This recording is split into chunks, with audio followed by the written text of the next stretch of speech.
There is no Sunday for soul. આત્માને રવિવાર છે નહીં, રજા છે નહીં, વેકેશન છે નહીં, આપો. બહુ અદ્ભુત કોન્સેપ્ટ છે. બસ આપણે સવારે ઉઠ્યા, આંખ ખુલી અને પહેલો પગ ધરતી પર મૂક્યો. હવે સાંજ પડે, અંધારું થાય અને હાથ, પગ, આંખ, કાન બધી ઇન્દ્રિયો ના પડે, પ્લીઝ હવે અમારાથી કોઈ કામ નહીં થાય, ત્યારે આપણે જંપીએ છીએ, શાંત થઈએ છીએ. કેમ આટલું બધું દોડ્યા કરીએ છીએ?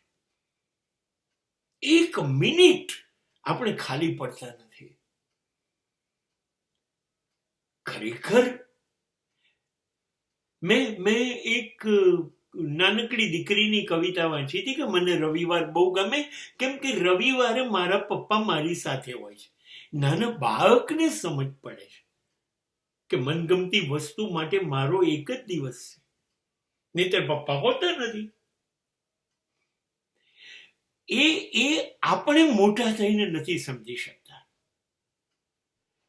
મારી નોકરી, મારો ધંધો, મારું શિક્ષણ, મારી પત્ની, મારા મિત્રો, મારી કારકિર્દી, મારું રાજકીય સ્ટેટસ, મારું સામાજિક સ્ટેટસ, માણસ કેટલો દોડ્યા જ કરે છે, કેટલો દોડ્યા કરે છે ને એના માટે કેટલો બધો સભાન છે.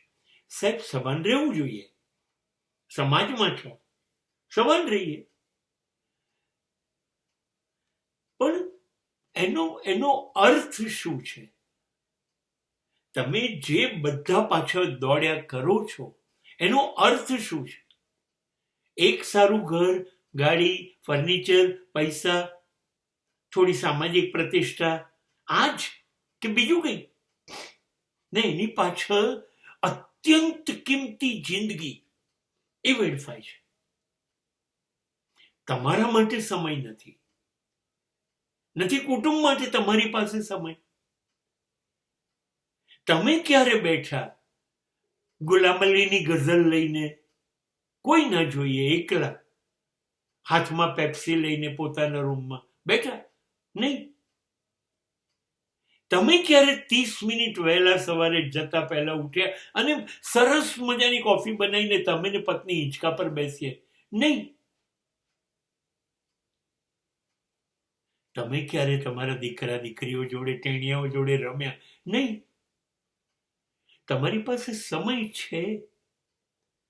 મમ્મી કે પપ્પાને એને કંઈ નથી થયું, પણ કેળ દબાઈ આપો, પપ્પા મમ્મી છે, નથી.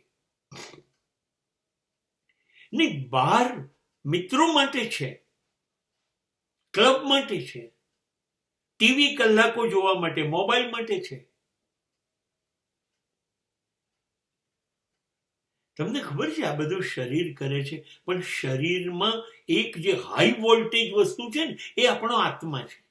એ બિચારો અકળાય છે, એને કશું નથી ગમતું, એને કંઈ જોઈતું નથી, એને શાંતિ જોઈએ છે, એકદમ શાંતિ. અને એ તો આપણે એને મરતા સુધી નથી આપતા. એટલે એને કેટલી બધી અકળામણ થાય છે કે આ લોકો ઢગલા બંધ સમય વેડફે છે અને મારા માટે જ સમય નથી.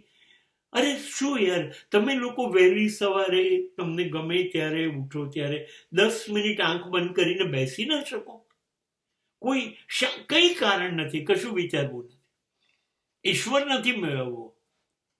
રાત્રે શાંતિથી પથારીમાં બેસીને 5-10 મિનિટ આંખ બંધ કરીને પોતાની અંદર જોઈ ના શકો કે આજે શું થયું મારી સાથે, મેં શું કર્યું, મેં સાચું કર્યું, ખોટું કર્યું? આનો હિસાબ તમે તમારી જોડે ના આપી શકો? યાર, તમારી અંદર તમારો આત્મા એ પરમાત્માનો અંશ છે એવું તો બધા બહુ કીધા કરે છે. અને પછી you have no time to say hello sir. તમારા આત્માને, પરમાત્માને હેલો કહેવાનો ટાઈમ નથી. આત્મા કેટલો મૂંઝાય, એકલો એકલો. એ તો અમર છે, શરીરો મરે છે, આત્મા નહીં. પણ એને દુઃખ થાય, પીડા કે સત્ય હું છું, શરીર નહીં. આ લોકો સત્યને લાડ નથી કરતા અને જે અસત્ય છે એને લાડ કરે છે. માટે આત્મા મૂંઝાય છે, આત્મા અનંત છે, મરશે નહીં, પણ કરચલીઓ પડે છે, દુઃખી થાય છે. આપણે આપણે આત્માને તો રજા આપીએ, ચાલ યાર આજે તારો સન્ડે, તારી જોડે ટાઈમ રાખીએ, એવું કરીએ છીએ આપણે? જવાબ છે ના.